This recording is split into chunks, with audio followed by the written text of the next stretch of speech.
नमस्कार, मैं जितेंद्र चतुर्वेदी। शंभू और खनौरी बॉर्डर पर मोर्चेबंदी हो रखी है। बहाना किसान है और निशाना मोदी है। समय भी बड़ा माकूल चुना गया है क्योंकि 2024 का लोकसभा चुनाव देहरी पर खड़ा है। कभी भी चुनाव आयोग चुनाव की घोषणा कर सकता है। ऐसे समय में विमर्श बड़ा मायने रखता है, वो गढ़ना जरूरी हो जाता है। और खास तौर से जब नरेंद्र मोदी की सत्ता हो और उनको हटाना अपरिहार्य हो गया हो तो जाहिर सी बात है कि नरेशन कोई बड़ा बनाना पड़ता है। क्योंकि नरेंद्र मोदी अगर सत्ता में बने रहेंगे, मतलब वो तीसरी बार चुनाव जीत कर आ जाएंगे, तो विपक्षी अलंबरदारों पर कुठाराघात हो जाएगा। क्यों भैया? क्योंकि नरेंद्र मोदी ने दो काम तो किया है, बाकी और किसी पर राय हो ना हो, लेकिन दो काम ऐसे हैं जिन पर आम सहमति मुझे लगता है कि बन जाती है। एक तो ये परिवारवाद पर कड़ा प्रहार और भ्रष्टाचार पर जबरदस्त मार। ये दो चीजें जो है, इन दो चीजों ने विपक्षी अलंबरदारों की चूल्हे हिला दी हैं। क्यों भैया? देखिए, अब वंशवाद पे प्रहार होगा तो बेटा बेटी की राजनीति कैसे सुधरेगी? आप देखिए अखिलेश यादव, वहां देखिए तेजस्वी यादव, यहां देखिए राहुल गांधी, दक्षिण में चले जाइए एमके स्टालिन। ये कौन है? ये सब वंशवादी बेल से उपजे हैं। अब इनको अपनी राजनीति बचानी है। अब एमके स्टालिन तो चलिए ठीक है, अब उनके बेटा है उदयनिधि स्टालिन, अब उनको वो कैसे मुख्यमंत्री बनेंगे? तो अब अगर नरेंद्र मोदी की अगुवाई में भाजपा का अश्वमेध यज्ञ ऐसे चलता रहेगा तो कैसे बात बन पाएगी? और इधर जो है, जो स्विस बैंक में खाते वगैरह है वो भी खोले जा रहे हैं। तमाम जगह जो ईडी और सीबीआई की धरपकड़ चल रही है। तो क्या किया जाए साहब? विमर्श गढ़ा जाए, नरेंद्र मोदी को हटाना जरूरी है। पहले विमर्श गढ़ा गया साहब, लोकतंत्र खतरे में है। अब लोकतंत्र के साथ बड़ी समस्या है। वो तभी खतरे में आता है जब हेमंत सोरेन बंद हो जाते हैं। वो तभी खतरे में आता है जब अरविंद केजरीवाल के यहां ईडी का नोटिस चला जाता है। वो तभी खतरे में आता है जब राहुल गांधी और सोनिया गांधी को ईडी बुला लेती है। उससे पहले ये लोकतंत्र खतरे में आता ही नहीं है। अच्छा, एक चीज और ध्यान रखिएगा, अगर सेकुलर सरकार है तब भी लोकतंत्र खतरे में आ जाता है। तो माफ करिए, अगर सेकुलर सरकार है तो लोकतंत्र खतरे में नहीं आएगा। जैसे आप देखिए पश्चिम बंगाल में जो संदेश खाली में हुआ, वो अगर किसी भाजपा शासित राज्य में हो जाता तब तो वहां लोकतंत्र की हत्या हो जाती। लेकिन पश्चिम बंगाल में संदेश खाली जैसी घटनाएं होती रहे, कोई फर्क नहीं, वो सेकुलर है। सेकुलर स्टेट में तो ये सब मायने ही नहीं रखता है। उत्तर प्रदेश में हो जाता तो पूरा इकोसिस्टम बाबा को कटघरे में खड़ा कर देता, उल्टा टांग देता। कटघरा भी छोड़िए कि ऐसे कैसे जो है योगी आदित्यनाथ की सरकार में हो गया। तो सेकुलर है तब तो लोकतंत्र खतरे में पड़ ही नहीं सकता। लेकिन अगर नरेंद्र मोदी प्रधानमंत्री हैं तो भाई हर सेकंड लोकतंत्र खतरे में पड़ता है। तो अब ये सब विमर्श गढ़ा जा रहा था लेकिन बात नहीं बन रही थी। तब क्या किया गया? एक और विमर्श खड़ा किया गया कि ये जो सरकार है ये आताताई है। किस लिहाज से? किसानों के लिहाज से। अच्छा ठीक है भैया, आताताई है तो बताइए क्या गड़बड़ हो गया? तो इन्होंने कहा कि देखिए, हम दिल्ली आना चाहते हैं और हमको दिल्ली आने नहीं दिया जा रहा है। एक साहब जो है सुप्रीम कोर्ट पहुंच गए।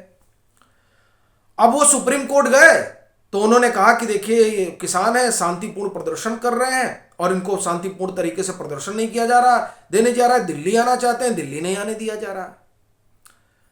पहुंच गए सुप्रीम कोर्ट। सुप्रीम कोर्ट में क्या हुआ उस पर बात करेंगे। फिर इनका दिल्ली कुछ टल रहा था 21 फरवरी के बाद से, कि पता चला कि 23 को तय करेंगे, फिर कहा कि नहीं 29 फरवरी को तय करेंगे, फिर इन्होंने कहा कि नहीं 3 मार्च को बताएंगे। अब 6 मार्च को इनका कुछ है। अब क्या कह रहे हैं वो सुनिए। लेकिन इन दोनों बातों पर आए उससे पहले एक बड़ी अच्छी खबर है उन लोगों के लिए जो आप ये कहें कि पंजाब हरियाणा खासतौर से बॉर्डर वाले इलाके से जुड़े हैं। क्या है भैया? ये जो चंडीगढ़ अंबाला हाईवे था वो खोल दिया गया है, तो अब वहां के लोग राहत की सांस लेंगे।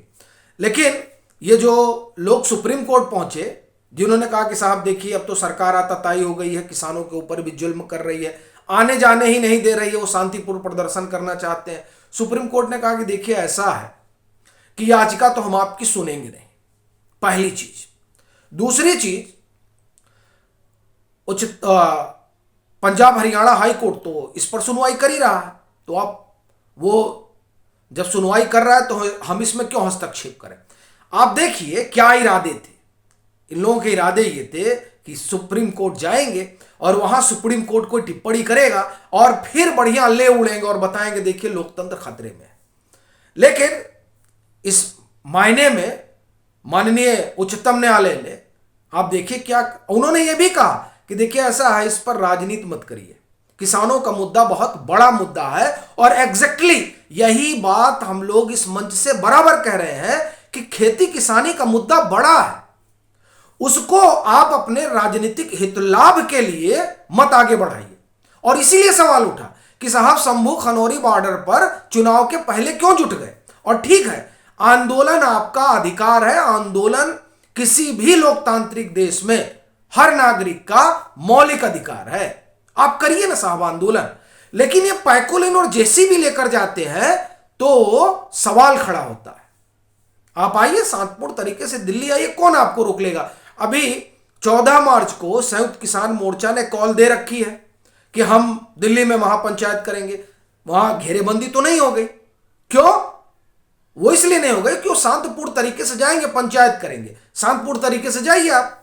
लेकिन आप ट्रैक्टर लेकर जाएंगे, आप मॉडिफाइड ट्रैक्टर लेकर जाएंगे, आप उसको जहाज बनाकर उड़ाएंगे, आप जेसीबी लेकर आएंगे, आप पैकोलिन पर चढ़ जाएंगे। जो पुराने पत्रकार हैं जिन्होंने महेंद्र सिंह टिकैत का आंदोलन देखा है, वो भी कहते हैं कि साहब हम तो नहीं देखे थे कि कोई जेसीबी लेकर आया हो। और चलिए आप कहेंगे तब जेसीबी क्या था, कहां पैकोलिन था, अरे तो ट्रैक्टर लेके आते। बड़ी चीज यह है कि इस तरह से आंदोलन नहीं होता है। और यह आंदोलन आप इस तरीके से करेंगे तो जाहिर सी बात है उस पर सवाल उठेगा और फिर लोग कहेंगे कि आप राजनीति कर रहे हैं। फिर उसमें एक चीज यह भी थी कि लोग क्या क्या कह रहे हैं, लोग क्या क्या कह नहीं रहे हैं। सवाल यह है कि जो लोग शंभू और खनौरी पर जुटे हैं, संयुक्त किसान मोर्चा अराजनीतिक और सरवण सिंह पंडेर यानी किसान मजदूर मोर्चा, इन लोगों ने आंदोलन शुरू किया जिसका एक तरह से कहें कि समर्थन और किसान गुटों ने नहीं किया।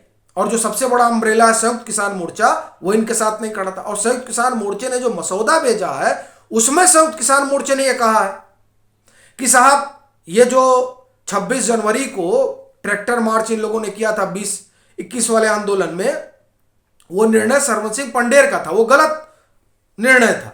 ये अभी जो प्रस्ताव भेजा है संयुक्त किसान मोर्चा ने शंभू और खनौरी बॉर्डर पर जुटे हुए गुटों के पास, उसमें एक बात यह भी कही गई, उसमें यह भी कहा गया है कि ये जो आंदोलन है इसको अराजक तत्वों से दूर रखना है। यानी कि वो भी जान रहे हैं कि यहां पर अराजक तत्व है।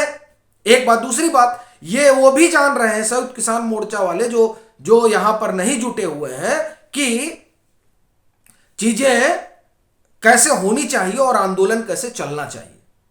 तो इसलिए आप देखिए कि जब कुछ अलंबरदारों ने सुप्रीम कोर्ट का दरवाजा खटखटाया तो सुप्रीम कोर्ट ने साफ कहा कि हाई कोर्ट सुन रहा है और इस पर पॉलिटिक्स मत करिए। एक बात तो ये।